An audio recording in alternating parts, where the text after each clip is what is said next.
Hoy vamos a estudiar cómo afectan el pH y la temperatura la actividad de las reacciones catalizadas enzimáticamente.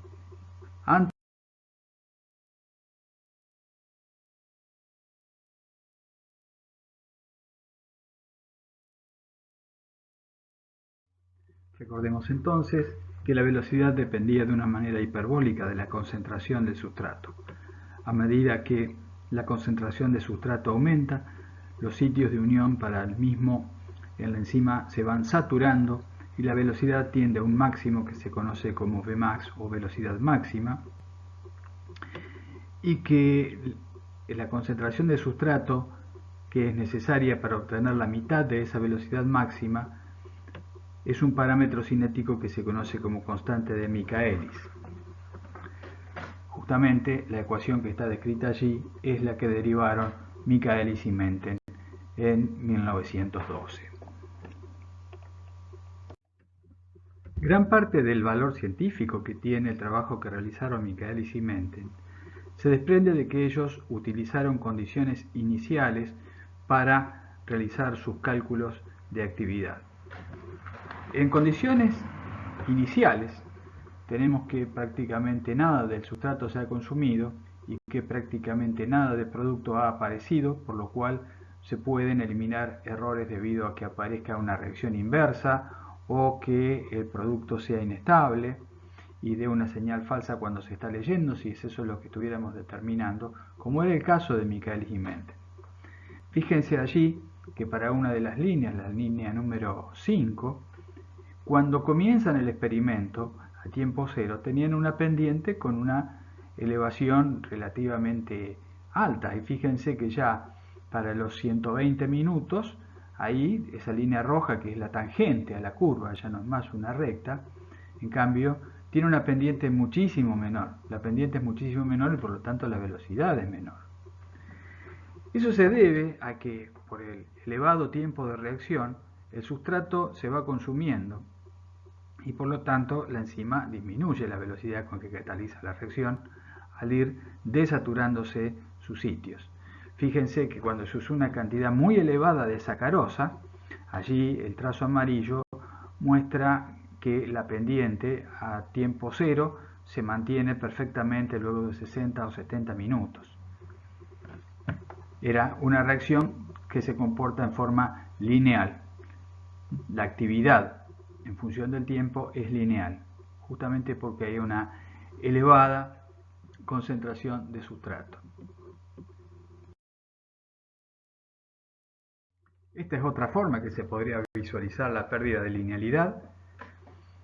En el caso de que uno esté midiendo una deshidrogenasa, si en algún momento empieza a bajar la cantidad de sustrato o se empieza a agotar directamente, vamos a tener lo que sucede ahí en el trazo azul, que se va perdiendo la linealidad, directamente se va agotando el sustrato y la actividad tiende a cero junto con la pendiente de esa curva. Otro factor que puede alterar la velocidad con que cursa cualquier reacción química es la concentración de iones de hidrógeno, el pH.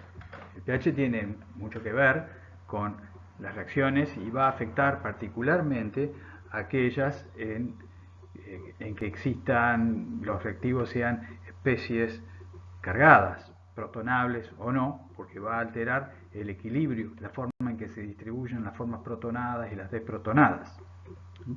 En el caso de las reacciones catalizadas enzimáticamente, además, el pH tiene un profundo efecto sobre la actividad enzimática debido a que las enzimas tienen cadenas laterales cargadas, por ejemplo, lisina o ácido glutámico, todas esas son especies que van a alterar su forma de protonación con el pH. Y ni hablar también de que incluso los extremos de pH pueden llegar a desnaturalizar a una proteína, y la mayoría de las enzimas son proteínas. Cuando se realiza una medición de una reacción catalizada por una enzima con distintos pHs en medios con distintos pH, se obtiene un trazo campanular como el que está representado en esta figura, que está caracterizado por un pH al cual la actividad es máxima, un pH al que se denomina pH óptimo. Hay varias formas en que se puede alterar el curso de una reacción catalizada por una enzima por el pH. En primer lugar, si suponemos que el sustrato es cargado, si es un ion, una especie protonable, tenemos que suponer que la estabilización para la unión de ese sustrato en el sitio activo de la enzima va a requerir de un ion con carga diferente, de modo de proporcionar una fuerte energía de unión allí en el sitio activo. Bien, en ese caso tanto la capacidad de la enzima para pegar el sustrato según esté protonado o no, y lo mismo si ese sitio activo tiene un residuo que está protonado o no, va a resultar en diferentes actividades. Eso es lo que se refleja en la curva. Un experimento de tal tipo se realiza midiendo actividad, utilizando siempre la misma cantidad de enzima en cada medida, pero utilizando medios que son exactamente iguales en todo excepto en el pH. Es decir, vamos a tener una serie de viales o cubetas donde se mide la actividad con diferente pH. Cada uno va a dar valores diferentes de actividad que luego se van a ir graficando. La información que uno puede sacar de un gráfico de este tipo es, sin embargo, incompleta. Sabemos, y podemos hacerlo con bastante precisión, ajustando los intervalos de pH que se miden, cuál es el valor del pH óptimo, pero, sin embargo, no nos dice exactamente por qué baja la actividad fuera del pH óptimo. Ese valor de actividad bajo a pH 4,5 o a pH 9 se debe a que cambiaron las formas de protonación de algún sustrato o de algún residuo, de alguna cadena lateral de algún residuo de la enzima, de modo que se hace menos eficiente la catálisis, o se debe a que la enzima se desnaturaliza a esos valores de pH. Bien, para conocer exactamente cuál es la respuesta de la enzima a valores alejados del pH óptimo, lo que se realiza es una curva de estabilidad que vamos a pasar a describir a continuación. Para realizar una curva de estabilidad, lo que se va a hacer es preincubar la enzima antes de medir actividad durante un cierto tiempo en medios con diferentes valores de pH, como por ejemplo los mismos que se utilizaron en el experimento anterior. 3, 4,5, 6, 7,5. Y durante un cierto tiempo, bueno, si nosotros pensamos que siempre vamos a medir la enzima en tiempos menores a los 5 minutos, nos interesa que la enzima sea estable durante ese valor de tiempo, no más allá de 5 minutos. Así que, por ejemplo, se puede utilizar 5 minutos si uno nunca va a medir más de 5 minutos y quiere verificar cuál es la estabilidad en ese intervalo de tiempo. Después de 5 minutos se toma una alícuota de cada fracción y se va ensayando actividad siempre al mismo pH, al pH óptimo. Entonces, a una enzima a la que no le sucede nada por incubar a un determinado valor de pH, tendríamos que observarla con la máxima actividad, con la actividad del pH óptimo. Una enzima que se desnaturaliza a algún valor extremo, en cambio, va a presentar actividades menores o nulas si se desnaturalizó totalmente. Una gran cantidad de enzimas presentan curvas de estabilidad como la que se ve en esta figura. Es decir, hay un intervalo de pH en que la incubación no tiene ningún efecto sobre la actividad de la enzima. La enzima, cuando se la vuelve a medir a pH óptimo, tiene la misma actividad de siempre. Es perfectamente estable en ese intervalo de pH. Pero fíjense que ya si se sube mucho el pH o se baja mucho, ahí sí empiezan a aparecer disminuciones muy importantes en la actividad que son síntomas de algún daño irreversible en la estructura de la enzima. Se pueden realizar modelos de por qué esas curvas de pH, de la actividad en función del pH, presentan una forma campanular. Hay un modelo muy sencillo que es el modelo monoprótico, que nos pone frente a una enzima que tiene un sustrato que es protonable. Por ejemplo, AH, que se transforma en la forma aniónica A- más un protón. Y suponemos también, para este modelo, que el verdadero sustrato de la enzima es la forma iónica, no la forma protonada.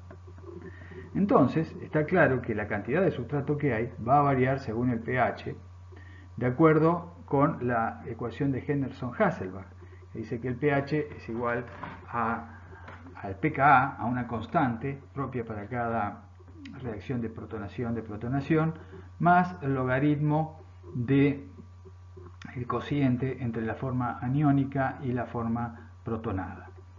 Cuando el pH es igual a la pKa de esa sustancia, entonces las concentraciones de ambas formas son iguales, ese cociente es 1 y por lo tanto el logaritmo es 0.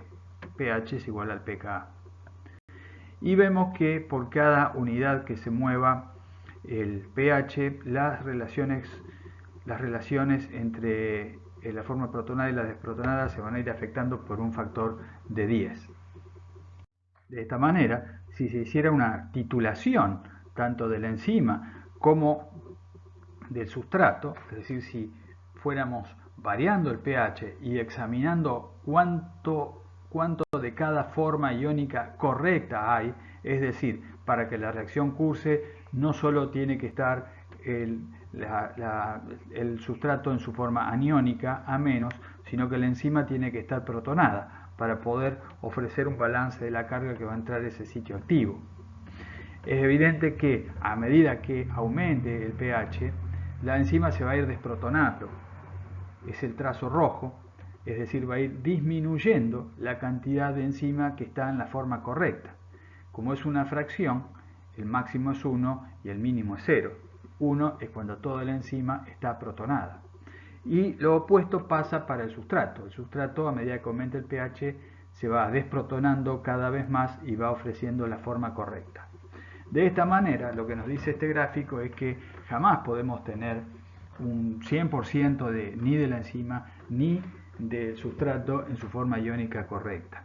Cuando nosotros sumamos ambas curvas teóricas de titulación, vamos a tener una forma de campana, que es lo que generalmente se observa. Lo que sucede es que en el caso de las enzimas también hay efectos de desnaturalización que hacen que por ahí sean un poco más empinados los extremos de esa campana y no exactamente campanular como esta función que se observa acá. La temperatura afecta la velocidad de todas las reacciones químicas, independientemente de si están en presencia de un catalizador o no. Lo mismo sucede con las reacciones catalizadas enzimáticamente. Todas aumentan por un efecto termodinámico de agitación molecular.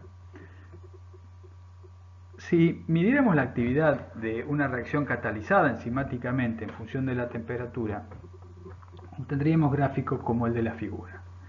Allí veríamos que la concentración del sustrato variaría linealmente cuando la reacción se hace a 25 grados, que es una temperatura bastante normal, que cuando la reacción cursa a 40 grados también tenemos una reacción que es lineal con el tiempo, la pendiente es siempre la misma, al menos durante el tiempo utilizado para esa reacción, pero la pendiente es mayor por la aceleración termodinámica de la reacción. Lo mismo observamos cuando esta reacción hipotética cursa a 50 grados, solo que después de un cierto tiempo la pendiente empieza a ser menor, es decir, la enzima está funcionando un poco menos.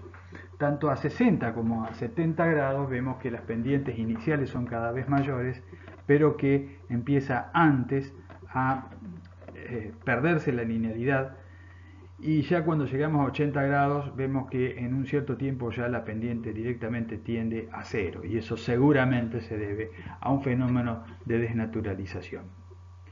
La temperatura afecta no solo a la actividad de las enzimas porque las puede desnaturalizar, sino que además hay muchas otras cosas que varían con la temperatura, como la solubilidad de los gases. La solubilidad de los gases es cada vez menor a medida que aumenta la temperatura, por lo tanto podemos esperar que haya menos disponibilidades de sustrato a mayores temperaturas, y hay reacciones, por ejemplo la de fijación de dióxido de carbono, que se dan con gases. Las oxigenasas que utilizan oxígeno también tienen al oxígeno como sustrato. Es un gas cuya solubilidad va a variar con la temperatura. También se afecta la constante dieléctrica y la solubilidad, así que hay muchas maneras en que la temperatura puede influenciar una reacción catalizada enzimáticamente. Cuando se realiza un experimento para medir en forma directa el efecto de la temperatura sobre la velocidad de una reacción catalizada enzimáticamente, se ven gráficos de este tipo, es decir, en los que la temperatura hace que la actividad aumente casi linealmente y muy rápidamente hasta que se alcanza un cierto valor de temperatura máxima, mientras que luego de esa temperatura la actividad se pierde bruscamente, generalmente debido a una desnaturalización de la estructura de la proteína. Estas curvas son particulares para cada enzima. Hay organismos extremófilos que viven en ambientes muy alejados de lo que nosotros consideramos normal, por ejemplo bacterias que viven en las aguas de la Antártida, o también otros microorganismos que crecen en fuentes termales con temperaturas del agua cercanas a la ebullición. En todos estos organismos obviamente que van a mostrar que sus enzimas están adaptadas para el medio en el que están y tienen diferentes respuestas a la temperatura. De la misma manera que cuando se examinaba el efecto del pH, se puede hacer una curva de estabilidad según la temperatura de incubación, y la gran mayoría de las enzimas da un trazo como el azul, en el que hay un amplio rango de temperaturas desde el punto de congelación del agua hasta una temperatura en que después ya empieza a haber desnaturalización, en que prácticamente no hay modificación de la actividad. Lo que se hace acá es incubar a las enzimas durante un cierto tiempo a las temperaturas deseadas, pero luego el ensayo de actividad se hace a la misma temperatura. Hay algunos casos de enzima, como la del trazo rojo, que también muestran cierta inestabilidad a bajas temperaturas. Y allí estaría marcado lo que sería la temperatura óptima de la enzima. En realidad, no es posible establecer una temperatura óptima como en el caso del pH, porque en realidad pensemos no en un homeotermo, como podemos ser los seres humanos, sino en un microorganismo o en un reptil. Ellos no pueden regular su temperatura, dependen de la temperatura del ambiente, por lo tanto no se puede definir una temperatura óptima para esa enzima. En realidad sí podemos decir, es muy probable que nuestras enzimas, las que nosotros tenemos en el hígado, en el corazón, las que hay en la sangre, tengan como temperatura óptima 37 grados, porque una cosa es segura, no se van a desnaturalizar a esa temperatura. Si se desnaturalizaran a 37 grados, ni siquiera sería posible que estuviéramos vivos. De modo que la temperatura óptima es aquella a la cual el organismo se desempeña y desarrolla sin problemas. Es un concepto muy laxo y hoy en día es la definición que más cabe cuando hablamos de enzimas.